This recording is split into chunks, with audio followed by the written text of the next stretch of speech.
Hello, everyone, and welcome to EduTALK. EduTALK is a bi-monthly virtual talk show created out of the need for a global learning community focused on topics in education that directly impact Caribbean nations and diaspora nationals working across the globe. EduTALK features teachers, principals, administrators, business leaders, and dignitaries who share their expertise on critical topics facing education today with the common goal of moving education forward and our students upward. I am your host. I'm Dr. Villeneuve-Dyce. I'm the founder and CEO of Education Solutions International. Please visit educationsolutionsinternational.org to learn more about how ESI supports students, educators, and school communities. And please subscribe to receive ESI updates. Today, we welcome two wonderful people in our midst, Mrs. Judy Villeneuve-Dyce, as well as Mr. Eric Reynolds. Mrs. Dyce is the CFO of Education Solutions International, and Mr. Reynolds is a 20-year veteran police officer and retired NYPD detective and sometime comedian. He earned his BA in forensic psychology from John Jay College of Criminal Justice. And he's also the product of an African-American mom and a Jamaican dad. We invite Eric on today's show to talk, and also Mrs. Dyce to talk about what does it mean to be Black. And because we're celebrating African Diaspora series this month, the Black History Month of February 2022, we want to talk about what does it mean to be Black. So let's start off, guys. Welcome, by the way. Welcome, Eric, and welcome, Judy. Thank you. So, EduTALK. Thank you, Dwayne. Glad to be here. Good, good. So to start, we want to talk about, before we get into Black, to share a little bit about yourself. Would you mind going first, Judy, since you're the only lady here? Sure, thank you. Yeah. It's really wonderful to be here, and it's such a great topic, the idea of what does it mean to be Black, especially at a time when we have critical race theory and schools are rushing around to try to get culturally responsive curriculums. The idea of being Black is at the center of a lot of the political things going around about race. And so the idea of Black is very special to me because I happen to be from a family that was participating in the NAACP. My aunt, Sybil Williams Clark, was married to Dr. John Hendrick Clark, and she came in the 60s and was working as a secretary for NAACP, and Dr. John Hendrick Clark spoke a lot about issues like this. So my formation around what it means to be Black is very different. It's very much associated with an idea that we are more than just a color, that we are actually a people associated with a history and with a culture. And I never thought that Black really summarized that in a way that really gave us the credit that we deserve. So okay. I love having this topic as something that we can talk about, and I'm really excited to hear what Eric has to say about that as well. Cool, cool. Me too, me too. Eric, tell us a little bit about you. Yeah, hi. I'm as you said before, product of Black mother, African American, and my father's from Jamaica. My idea of being Black, the whole concept has been something that I've kind of wrestled with my entire life. There's so many different ways to look at it. I personally don't. I feel that it's one of those subjects that is fraught with a lot of not danger, but there's just really no way to put it to bed. I think that's the best way to put it. I think it's something that we may pay a little too much attention to at times. As I told my daughter once, she was, upset about something, and she said, she was upset. She said that, Black women shouldn't be treated this way. As a Black woman, she won't, accept this. And I said, well, I agree with you. I agree with you. I said, but just remember something, and I know this sounds harsh, but, look, nobody cares that you're Black. Nobody's going to do anything for you because you're Black. People will do things for you because A, you're a good person, because you're educated, because you work hard. Those are the things I feel, matter a little bit more. Are there times when there are people who judge you because you're Black, who will, look to deny you employment or, equal treatment? Yeah, absolutely. And, we definitely need laws. We need people to be educated to, to get away from that, because it just doesn't help anybody. Nobody benefits from that. Any person that thinks that whether they're Black or white, it's helpful to make race a bigger issue than it is. I feel it's unhelpful. Right. I think that's a really good point. I don't know if I could piggyback on that idea of the idea of being Black is to be someone who should be pitied and who should be given assistance because we're in such we're such a desperate set of people that we should be given something as a result of all these horrible conditions that we're under. Now, while the history does show that these things are truthful in how people of color have been treated, that have been identified as Black, I'm afraid of the idea of this being used as a crutch to make people not perform as well because they somehow think there's a handout that's necessary. It lowers the bar for us to be able to achieve ourselves to our fullest potential. And so that's what makes me very nervous about that. Okay. So now I heard race coming out from Eric and you, Judy, about the way you view yourself and so on is pertaining to race. How does race, in order to be classified as Black, we have to go back to race and the development or construction of that idea of race. How does this play into race first? Like, where does race come into this, leading to the classification of Black and white and pink and purple? So I'm sorry, Eric, go ahead. No, go ahead. You first. No, I was just going to say the concept of race was something that was devised in the 16th and 19th century by Europeans. They were looking at the anatomical characteristics as a way of defining people. Go ahead. What did you want to say, Eric? No, I was going to say, like I said before, the issue of race has been a contentious one. It's while it was a bigger issue when I was younger, as I got older, it just became something that I felt for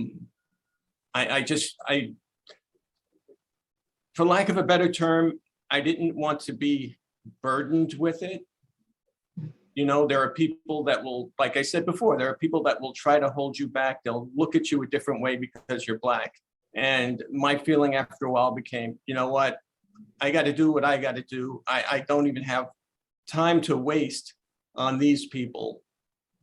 I have to get my education. I have to do what I have to do to climb the ladder at work.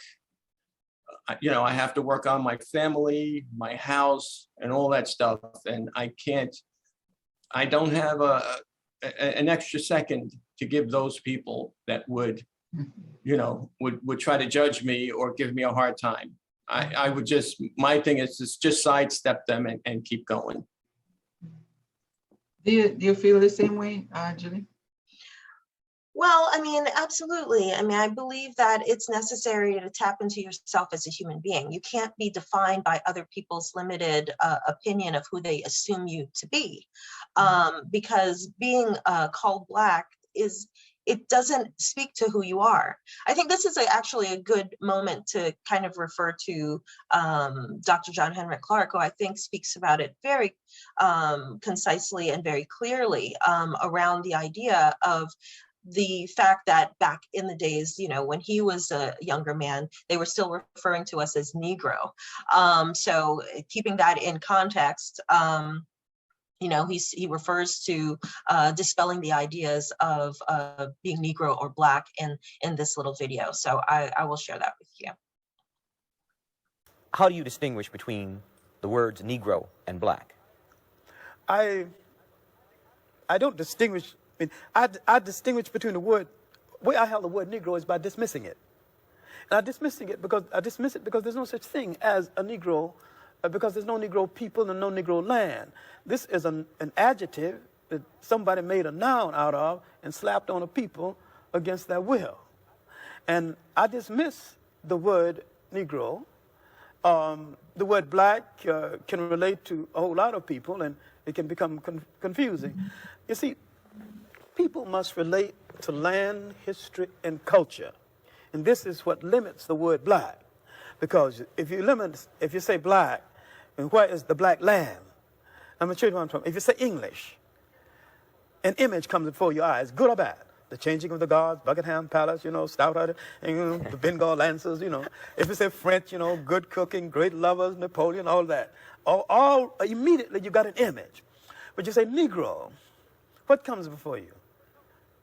No images, really. A condition. And a people is not a condition.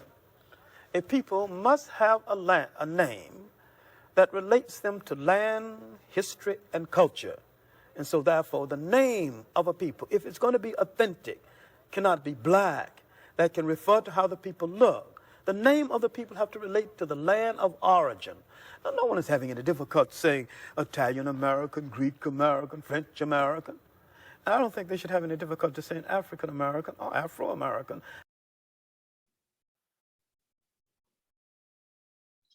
So I think Dr. John Henrik Clarke says it very clearly.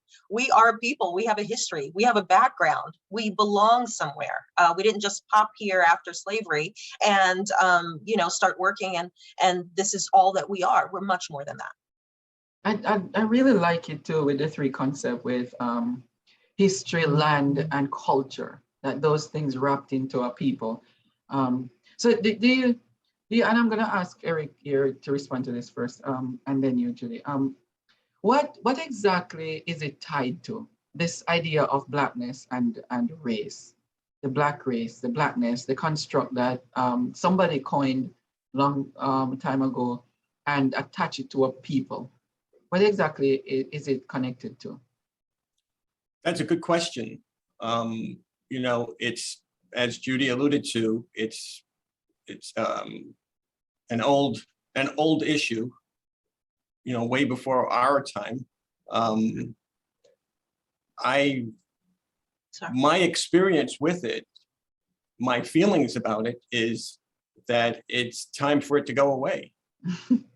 You know, to be honest with you, I don't, you know, the concept of acting Black, for instance, it's one of those things that just infuriates me because it's, how do you act Black? What type of behaviors are associated with acting Black? And who decides if that, you know, behavior is authentic or not? And a lot of us adhere to that. A lot of us, you know, firmly believe in it. And what makes it even worse are the white liberals who believe it also, who judge us by that, who give preferential treatment to, you know, Black people who are to them real, you know, authentic. Mm-hmm. They, as Malcolm X once said, the worst thing that happened to the Black man was the white liberal. Mm-hmm. The white liberal who's, you know, I honestly feel is no different than the white racist or the white conservative. They're two sides of the same coin. You know, they're two people that are, you know, just a little too obsessed with Black people, a little too worried about us. You know, the white liberal seems to feel that we're his problem, we're his cross to bear. It's up to him to help us. Otherwise, we'll never make it. We'll never survive without him, because he's the one that knows better. And all too often, you know, white liberals make decisions for us. And I'm sure you've seen it yourself. You know, a lot of times they'll decide what's racist. They'll start screaming about something that's racist, and I'm wondering what the hell are they talking about? You know, back in, I think it was the 70s, there was a sportscaster. His name was Jimmy the Greek. He used to be a bookie, and then, you know, he would set the odds for sporting events and stuff. And somehow he became very famous and became a sportscaster. They would have him, you know, at, you know, like at football games and whatnot, and giving his opinion on the odds and all that. And he'd fallen out of favor because somebody asked him the question, why is it that the Black athlete is so much better than the white athlete? And he said, well, you know, during slavery time, you know, the white slave master would mate, you know, the big Black male, and these were his words, his big Black male slave with this big Black female. And I'm sure he meant, you know, physically, not physically superior, but, you know, the more athletic together. And stronger bodies. Yeah. And white people went crazy. White people went crazy, and they condemned him, and they ran him off the air. And I said to myself, and a lot of Black people I knew said, well, yeah, but that is what they did. You know, I mean, they bred us like cattle. Yes. So why would it be racist for him to say that? You know, why would you make the decision for me that statement is offensive? You know, to be honest with you, I was glad he said it. Yes. You know, get it out there. It's the truth. Yeah. You know, I felt more like they felt, you know, they branded it as racist because they didn't want to hear it. Yeah. It wasn't because we didn't want to hear it. They made it seem like it was on our behalf. We're going to do it, you know, because it's, you know, it's demeaning to Black people. No, it's not demeaning to Black people. You don't want to hear it. That's true. Yeah, they see it as embarrassing because it demonstrates their systematic dehumanization of those people that they targeted. This whole narrative around race was created by Europeans, right? I mean, it actually started to be a thing in the 16th century after the United States had been very successful in adopting the whole, you know, slave economy. And so it was very important for a lot of Europeans that were benefiting from the slave economy to be able to create a hierarchy at which they were the top of. You know, so beyond racism, it's white supremacy, the idea of white supremacy. So in this picture here, it's very interesting because you actually get to see the hierarchy that they were creating. Caucasians being at the very center, at the top. If you know about American history, Caucasian women were also revered as obviously those who could only create pure race Caucasians. So it's interesting that it's the only female that is really in this photograph. And then you have that lower hierarchy, China, which we understood was an old society, Mongolians who are mixed on the left, but they're still higher. And then you have kind of Indian, Middle Eastern on the right. These were known to be indentured servant classes under European or specifically English colonialism. And then of course you have what you have is the African nations. It has Ethiopia and it has Native American. And when you know American history, you realize that they were critical, African Americans and Native Americans, to creating the United States and to what it is today, because Native Americans, they had to take that land in order to assume control over America. And they had to work that land for free. So that was the slave, peoples that they had that they're most resilient to the climate and the hard work were those Africans. So of course they're going to be at the bottom. But it is something that they created to be able to demonstrate and to justify the hierarchy in which they were distributing wealth and who got and who didn't get. So it's very logical once you understand it that way. And that's something that critical race theory is trying to prevent. It's trying to prevent that very understanding of why the system is set up the way that it is, why we're relying, as you said, Eric, so heavily on the idea of race in order to keep people in that kind of mental slavery that Bob Marley always talks about, that limits their own opinion about themselves and their own opinion about what they can accomplish. So the ideas that are surrounding, and I love this discussion for the content of this, because it brought out something as you were talking, and about the thing about hierarchy of races and so on, and the construct of races to provide racism eventually in society and limit economic benefits to a different set of people. Do you think that, this is like playing the devil's advocate here, do you think what I want you to grapple with this, because people tend to say that white people are superior because they're better intellectually to Black people. And the only thing that Black people can do is physical work. And that is why they are seen out there in the plantations from a long, long time ago, years ago, to now, where they can only occupy, so much of them can only occupy the lower class jobs, like, you know, your blue collar jobs and so on. Is it, I want you to reflect on that. Where does that idea come from? And is it an accurate view of one set of people? Well, it's not accurate, but it's used as a justification. That's the only way you can justify, you know, enslaving a group of people and making them work for you under harsh conditions. You can't think of them as equal to you, because otherwise you know what you're doing in your mind would be wrong. So, you know, your thing would be, your way to justify it mentally is to say, well, these people are, you know, no different than horses or cattle or any other domestic animal that we use to, you know, create, you know, wealth or, you know, own as property. The problem today, I feel, is that a lot of Black people have internalized that, you know, and the idea of getting an education or a person, you know, a Black person being articulate, you know, all of a sudden you're acting white. I've heard that a lot. Stop acting white. It's like, what are you talking about? White people don't have a monopoly on speaking the English language a certain way. You know, why would you even think that? You know, but it's something that's a reality. It's a reality to some people, you know. It doesn't have, there's a saying, it doesn't have to be real for it to be real in its consequences. And that's one of those things that's not real, but the consequences of it are real.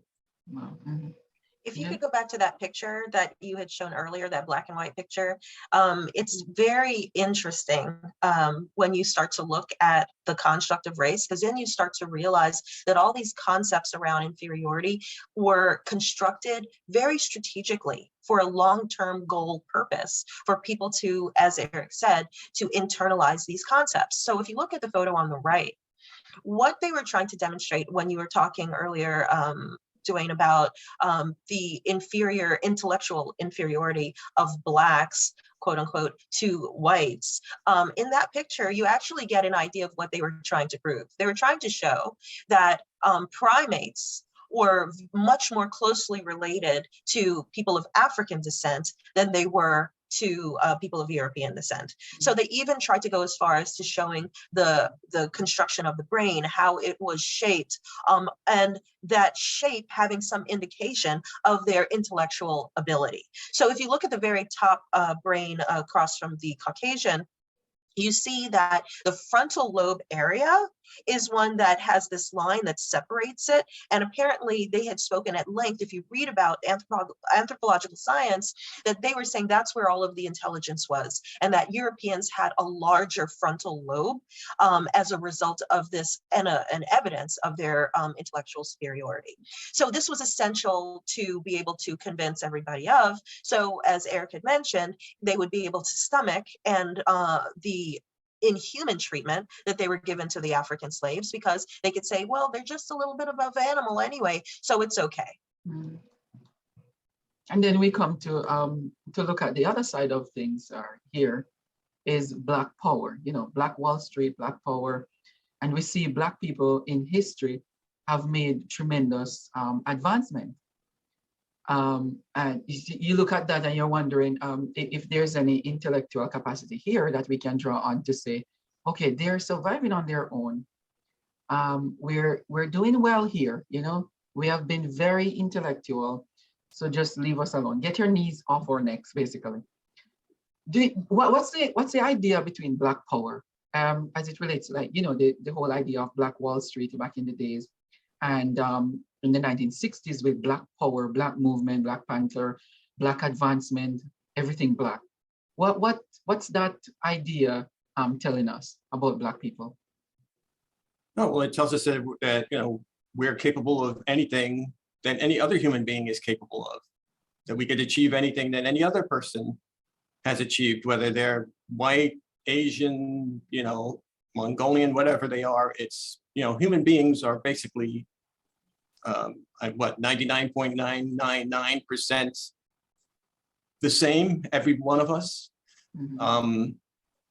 I had, in talking about, you know, Black power and Black businesses and stuff, I had just watched a very, very interesting documentary. It was called Mr. Untouchable. And it was the story of the 1970s heroin dealer, Nicky Barnes. And if you watch it, they interview him. And the man is very intelligent.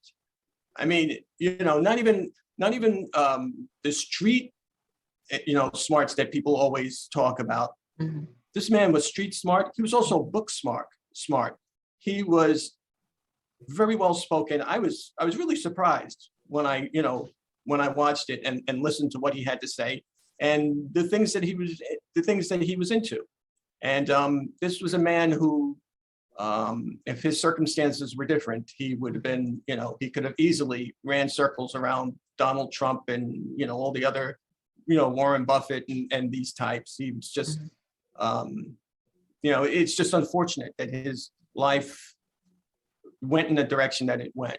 Yeah. You know, that his only option, or at least the only option he saw, was selling heroin. Wow. He's African American, this gentleman? Yes. Okay. Yes. Okay. He was, in fact, what happened was the New York Times, what was his downfall was the New York Times did a story on him, and their Sunday edition in the magazine section, there was a front page story about him. And the New York Times called up his lawyer and asked his lawyer to send a picture of him, you know, a headshot, or, you know, a picture that they would like to see on the, you know, in the New York Times. And his lawyer said, what part of there's no way in God's green earth we're going to do that? Don't you understand? And the New York Times responded, well, you know, you could take that position, but we have his mugshot from an earlier homicide arrest, and we're going to put that on instead. We've given you the opportunity to, you know, present him the way you want to present him. And they changed their tune, and Nicky Barnes posed in a three-piece suit, you know, looked very businesslike, and it had the title Mr. Untouchable, and that was the end of him. That's the president said, no, this guy has to go down. We have to go after him. And, you know, I mean, they're saying he's untouchable. He's the biggest heroin dealer in the country. Heroin was destroying the inner city and, you know, just making Black people's lives miserable. So, yeah, he ended up getting life in prison, and then turned around and turned state's evidence against some of his cohorts. But he was responsible for a lot of cultural events and things like Harlem Week allegedly was created by him. He had used his money to restore the Apollo Theater, at least according to the documentary. Yeah. So, you know, it's Go ahead. no, I was just saying, it was just fascinating to watch and to look at it from a global perspective. Mhm. you know, Mhm. how Yeah. much he had accomplished, despite the fact that it was, what he was doing was illegal and it was destroying his own community. You could still see what the man was made of, how intelligent he was, how deep, what a deep thinker he was. Yeah. He just needed to channel it in the right direction. Right. Yeah. I Yeah. was just going to say, ironically, in American history, you have several ethnic groups that came out of doing criminal activity and cleaned up their act and, cleaned their money and became famous in the United States and revered, right? Not just the Italian community, but, you have Okay. past presidents that have also been associated with bootlegging and all of those things. I'm sure, Eric, you know about those as well. That's the Kennedy family. Exactly. Mhm. Oh, wow. Yeah. So they had started in the life of crime, and now they're, the preempt Caucasian representation of elite American culture, right, and society. So it just shows you that people are people. Clearly, anybody can go into crime, but if you are somebody who is of African descent in a society that is limiting their mobility because of a white supremacy concept, then they're going to be treated differently in that society. The example that you provided is a quintessential example of that. So, we have to understand the fact that race is directly, or the idea of race or the illusion of race, which I would recommend anybody watching this show today to watch. That's a series of videos that you can watch on YouTube that really explores the fact that this idea is something that is constructed for the purpose of being able to distribute wealth and resources to certain people and not to others. Mhm. What about, so we're moving on here in the show. The change gears here to diversity. And you look at shades. So we talk about blackness and deep black and racism and so on. What about the shades of black, and like the chocolate color and the fair complexion and so on? Do those get treated the same way as a person, in the same degree, right across the board? Or do we have certain preferences for the shades of how you are, brown or black? The more blacker you are, the worse you're treated, or, Absolutely. Absolutely. Yeah. There's definitely a correlation between how dark-skinned you are and the treatment that you receive in society and how you're perceived. And it's across the board. Black people do it to other Black people, and white people do it. And I would argue that if you're on any New York City street and you look at the homeless, and I could be wrong because this is all anecdotal, but most of the men that you see that are homeless, that are mentally ill, that are struggling, are darker skinned Black men. I don't personally think that that's a coincidence. I think there's, because of the harshness of, their lives and how they're treated, I think, there's those with mental illness have less opportunities for treatment, for, they're because of their harsh treatment. It's just that their outcomes are usually worse. Mm-hmm. And the development over time, based on their opportunities too, that they were given. So you're very right, Eric. Judy, what do you think? Do you think you're treated differently because you have fair skin compared to me, who is darker than you? Well, it's such a funny concept, because as soon as you start traveling the world and just traveling in general, that's when you really see how artificial the idea of race is. For example, my daughter, people perceive her as Caucasian, like everywhere she goes, except in the United States when she's with me, she might not be seen that way. I remember speaking to an African woman who I admired and saying, hey, when we were Black like us, she turned to me and said, I'm sorry, did you say you were Black? So in her idea of what Black was, I didn't meet it because I was too mixed. And then I've been other places where, they want to identify you as a characteristic.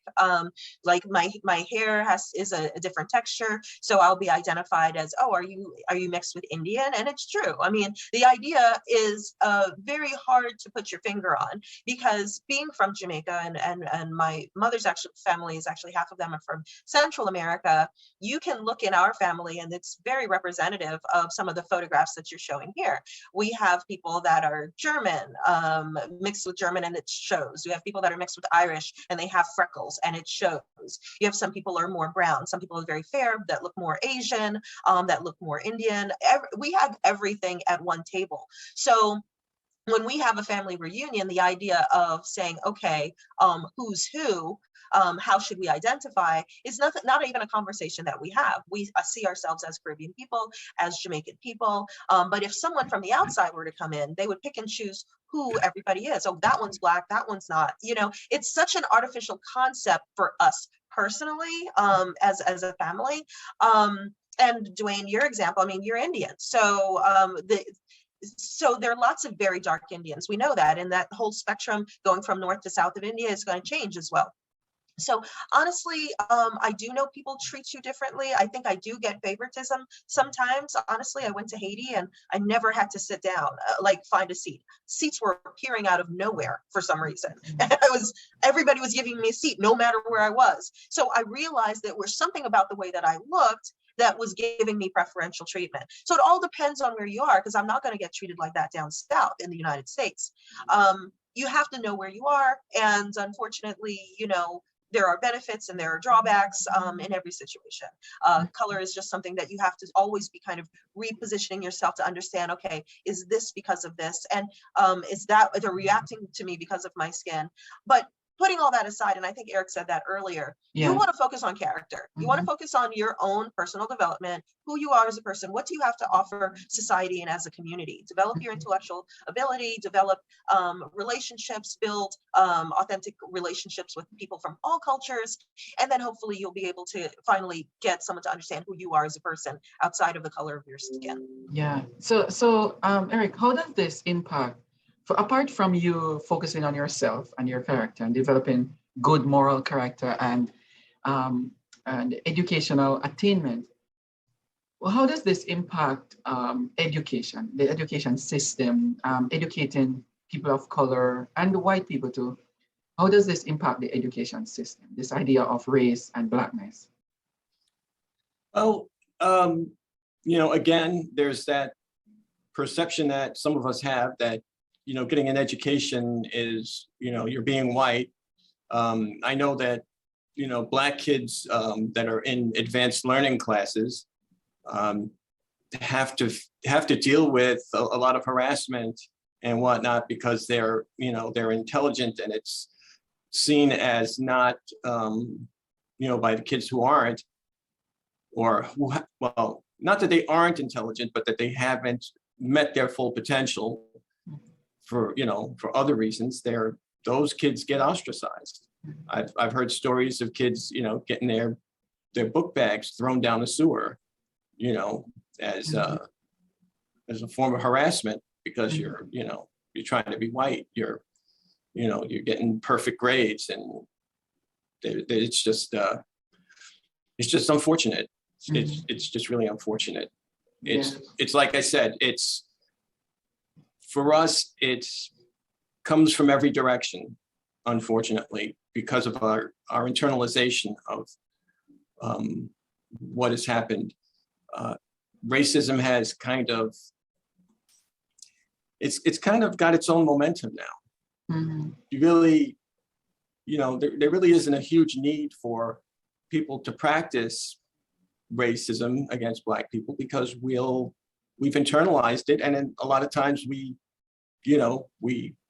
sabotage ourselves because we believe what, you know, that idea of who we're supposed to be or what our place is. Yeah, that's real. I learned that when I was little. Know your place. So, Judy, what do you think? How is it impacting education? I think it's so fascinating how committed people are to preserving this white supremacist concept. I mean, people will go out of their way to eliminate anyone that will bring into question these false ideas about this hierarchy of intellectual ability. I know myself personally, having gone to school throughout my high school career in the United States, the number of times that I've heard that I am trying to be white.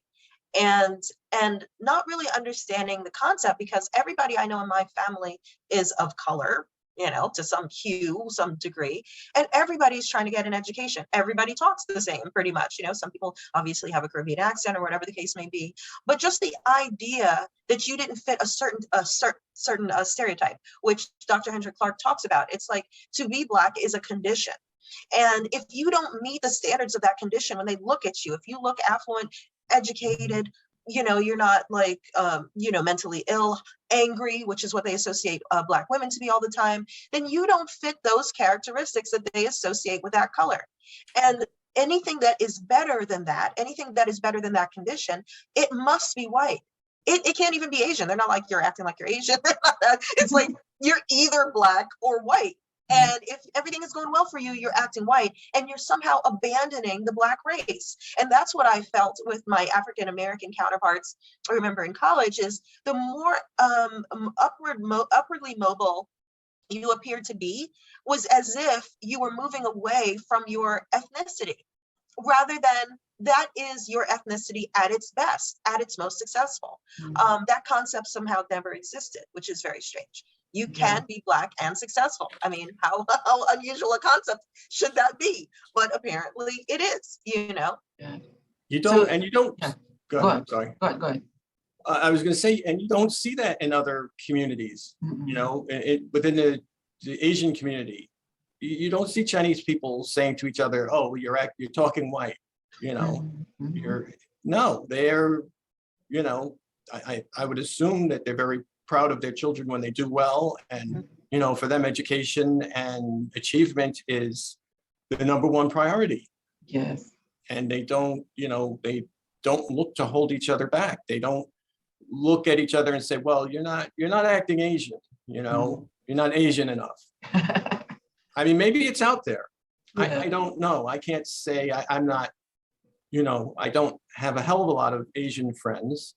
The people that I do know that are Asian, I know from work, and our, interactions are not as social as that. Yeah, it's not as deep as it is, with other people that I'm friends with, that I live near and see on a more regular basis. But I don't see other groups doing what we do to ourselves. Yeah. So we're winding down here with the show. But I want to ask you, both of you, there's a study that came out last year, and it really points to the idea of, the data shows from between about 20 years ago, 20 to 10 years ago, they have a range that they dealt with to up to last year, 2021. And they found out that segregation is worse now in cities in America than 20 years ago. And this has to do, when you look at Black people being marginalized and the redlining and so on, it actually moves its way into our education system as well, not just real estate and land and so on. So pertaining to race and Blackness and so on, based on your experience, because that's what the study is saying, in general, this is America. Have you experienced or have you seen this becoming worse? That segregation in terms of race, is it becoming worse, or we're moving to some, semblance of, okay, we need to look at character and intelligence rather than skin color? Yeah, I would imagine it is getting worse. And I think part of the problem is that we're moving towards different corners. We're moving away from each other instead of, moving closer together and trying to find what we have in common. I think part of the problem is social media.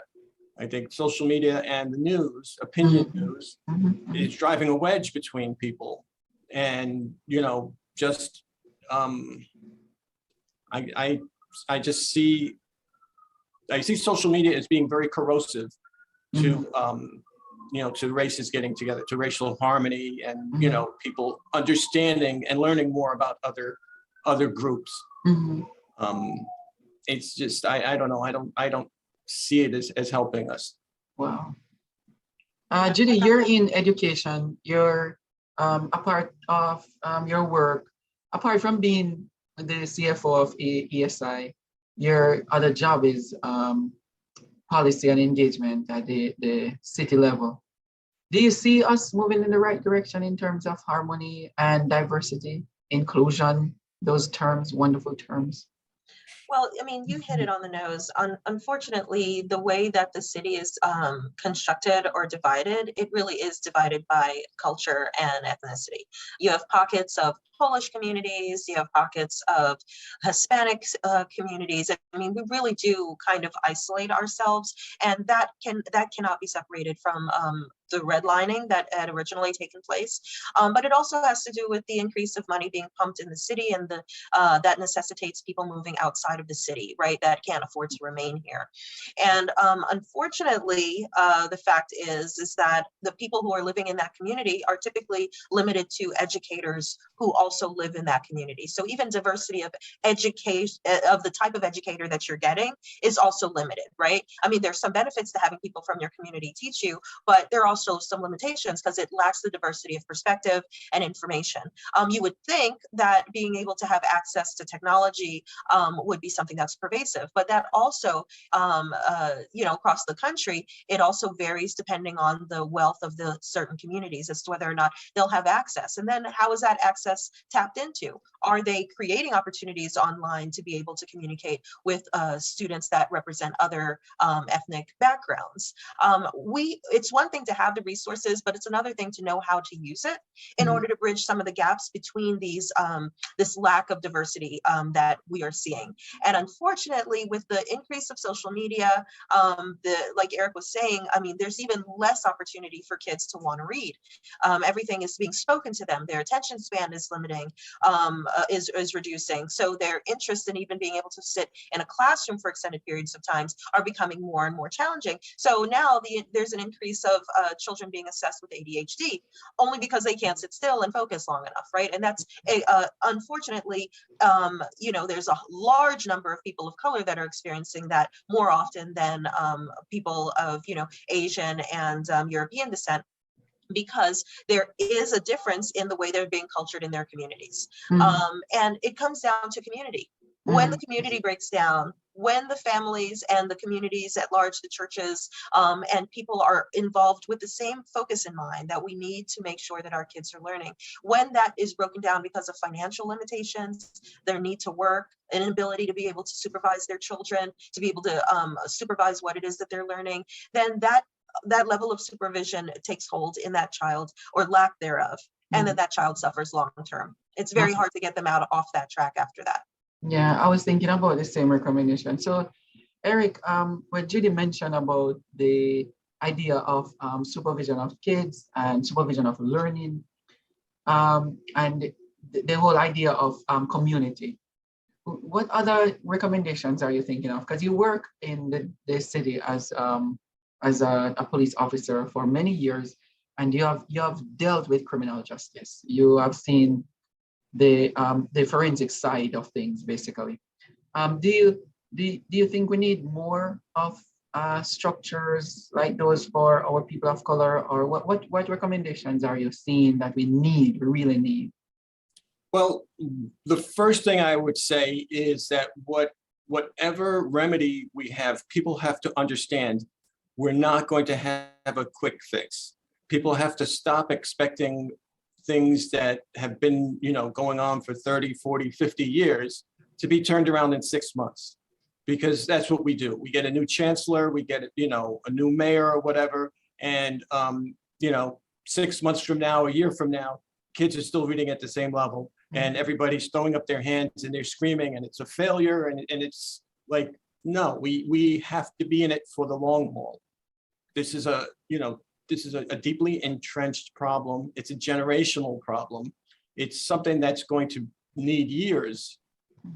It's going to take years to reverse, what we're seeing today, disparity in reading and math scores, the inability of some kids to sit still and to participate, in learning.